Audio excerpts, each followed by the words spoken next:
Can you hear the sound of children? Such a beautiful sound, is it not? Such a beautiful sound. Don't you just like my new hair, my new look, my new look? Yo, yes. I am life's beauty expressing itself. Yo. Cha, noma ngasho ngingazisho ukuthi ngimhle. Yo. Angeke phela, ngeke. Like the sound of children. So beautiful.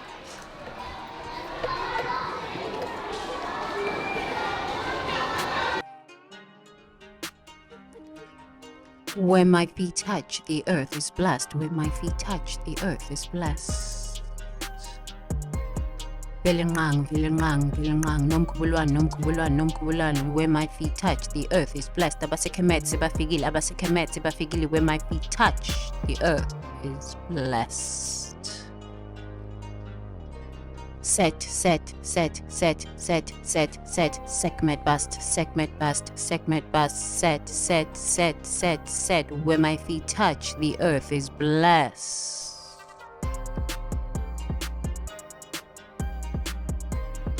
Asa, Oset, Hiru. Asa, Oset. Here. Paying homage to the Buddha for embodying Dhamma, the universal laws of life. Paying homage to my teachers, the Buddhavistas, my friends in high places. Kuan Yin, Buddha, thank you so much. Paying homage to the parents of civilization, paying homage to the beings that are here to raise the consciousness of humanity. Thank you. Siyabong.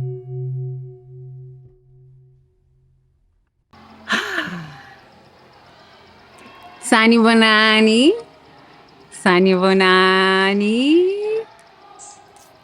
So,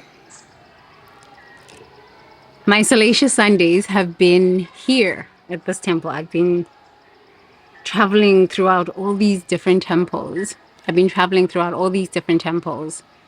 And just spending time meditating. So, I had no idea that school is this loud. So all the schools, actually most of the schools are at temples. So I was going to go home and not finish my video, but I was like, no, the sound of children is so electrifying. It's so tantalizing. It's so beautiful. And I was like, this is my background music. Because what are we really doing all of this stuff for?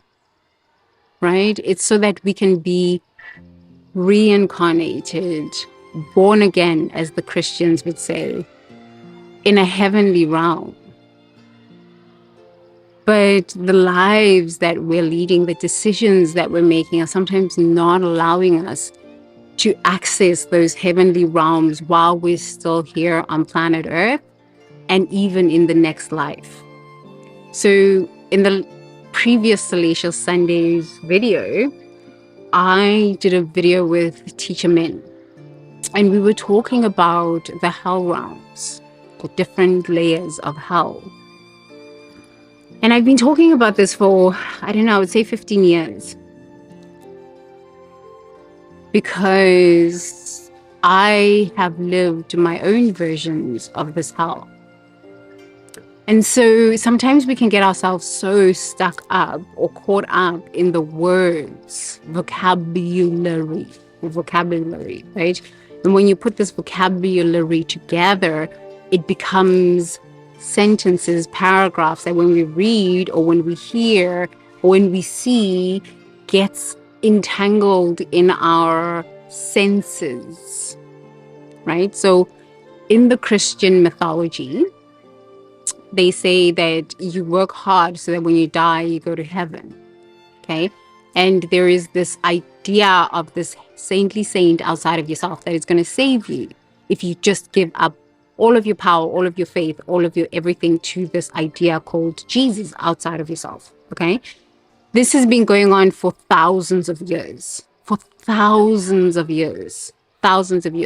And the Christian faith has always used public humiliation, burning of women at the stake, calling them witches, prostitutes, child murderers, home wreckers, all sorts of derogatory terminology to break down the spirit of the divine feminine. This has been the Christian mythology, the Christian religion.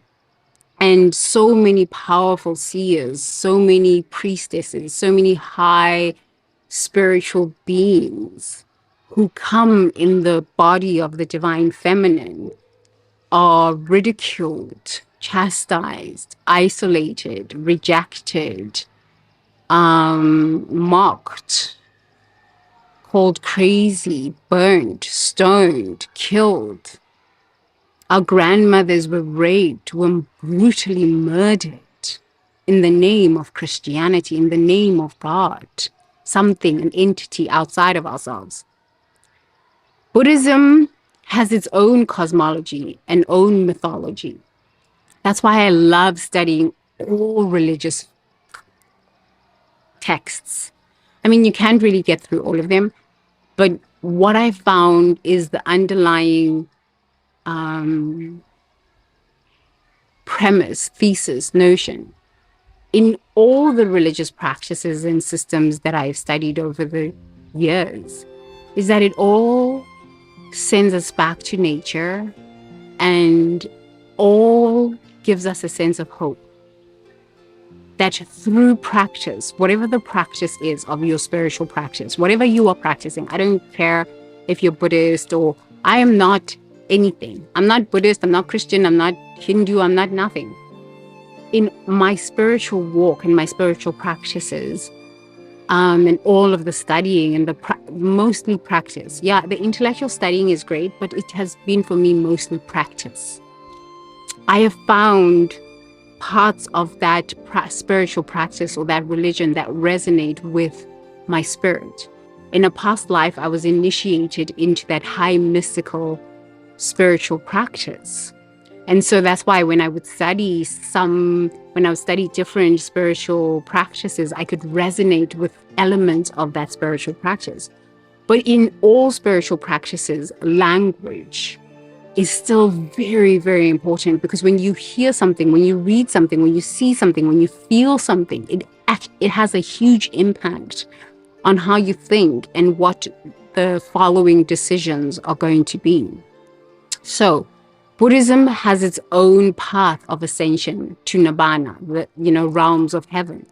Buddhism has so many, 138 realms of hell, from cold realms of hell to hot realms of hell. So I want to just start talking about the hot realms of hell, because I've been studying this for a while, I think about 15 years, the hot realms of hell. If you think about it in your body, when you get hot, what do? You want to And this is the energy that we are seeing on planet Earth right now, is this rage, pent up, hot energy. We are in hell realms, hot hell realms. That's why when I came today and I just heard the sound of children just in school, dancing, singing, well, they're not dancing, but they're like talking. It's just so beautiful. It's so celestial. It's so angelic compared to what you'll hear on the news, compared to what you'll see on YouTube. That's why I don't watch these things. I don't listen to news. I spend maybe 2 hours a week on YouTube, max, the whole 7 days. I just catch up and oh, this is happening. But most of the time, I spend my time meditating in temples, teaching at different schools, teaching my children, working in my business, on my business, working on myself, in myself, strengthening my marriage, strengthening my friendships and the relationships that I'm making all across the world. I think this is the purpose of life. Once we've stopped finding the joy within, once we have stopped finding the love and the peace within, we fall into these different realms of hell. And everything that we think about, everything that we think about, and even the way we think, the perspective in which we think from, is from a hell realm. That's why people can verbalize really nasty things out of their mouth. It's because their consciousness, their soul is stuck in a hell realm. And when their soul is stuck in a hell realm, they're only seeing hell. It's like war veterans. I've worked with war veterans that come from the Afghanistan war. And when I'm talking to them, they say to me, Tembi, all I can see is just shooting, shooting, shooting, shooting, shooting. That's all I can see. People dying, people dying. I cannot see anything else. You're telling me about love. You're telling me about peace. You're telling me about, oh my God, just laugh, be happy. I can't. When I wake up, I see that. When I go to bed, I see that. In moments of like standing at the robot, all I see is just people shooting each other. So of course, sometimes I react in violence. Do you know what I mean? Because that's where the person's consciousness is resonating from. They are in a hell realm. These hell realms are real.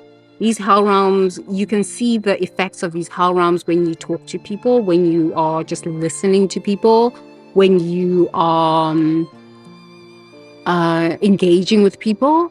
You can see the hell realms. The children listen. I think it's just like last bit of school. Listen. Oh, they sound so beautiful.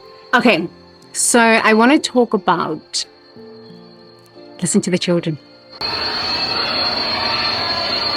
I think I might have to record this another day, but let me just talk about the 8 realms quickly so that you can understand them. And if you find yourself in one of these realms, you can say, okay, I need to get myself out, okay? So, discernment. A journey towards spiritual awakening from the 8 hot realms of hell. Welcome to hell. So I want to read you this article that I wrote because I think over the years of studying, this is how I can synthesize what hell looks like in each of our lives, where I've looked at it in my own life. I'm like, now I'm in hell. I need to get myself out of this hell. I need to get myself out of this hell. I'm in hell. Okay. So let me read, because I'm finding that the more I read to my students, the better they become like at comprehending. They are comprehending in 3 months. My students are like, I've been teaching for 4 months and my students are starting to comprehend sentences. Reading for comprehension. So we're going to read today, okay? So, okay, let's read. In the depths of our existence lie 8 hot hells, each with its unique torment. These hells are not physical places, but energetic states of being that we may find ourselves trapped in throughout our lives.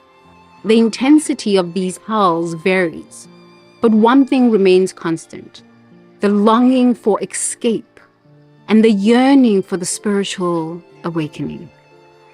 So let's dive deeper into each of the hot hells, exploring their profound impact on our lives and how we can find redemption, both in our personal and private lives.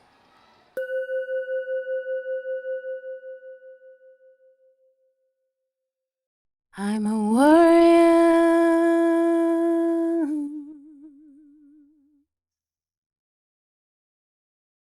You can't touch me.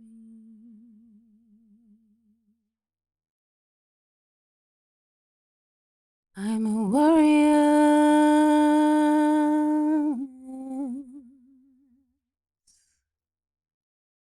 You can't touch me.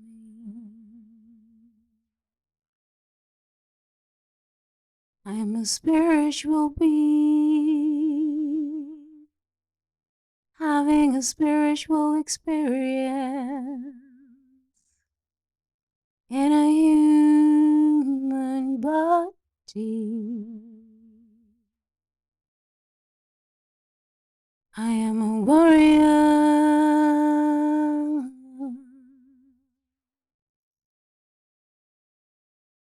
You can touch me. Done.